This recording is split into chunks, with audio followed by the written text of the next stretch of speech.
চকরিয়া উপজেলা জুড়ে গেল কয়েকদিনের সংবাদ শিরোনামে ছিল চকরিয়া উপজেলার উত্তর হারবাঙে বালু সন্ত্রাসীদের বিরুদ্ধে সংবাদ সংগ্রহকালে চকরিয়ায় কর্মরত ৩ সাংবাদিকের উপর সন্ত্রাসী হামলা।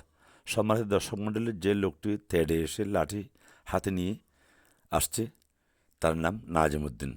এ লোকের নেতৃত্বে অন্তত ১০-১২ জন লোক সংবাদ সংগ্রহকালে চকরিয়া কর্মরত ওই ৩ সাংবাদিকের উপর অতর্কিত সন্ত্রাসী হামলা চালিয়ে এক সাংবাদিকের হাত পুরোই ভেঙে দিয়ে অপর ২ সাংবাদিকের হাত, পা এবং মাথায় রক্তাক্ত আঘাত করে।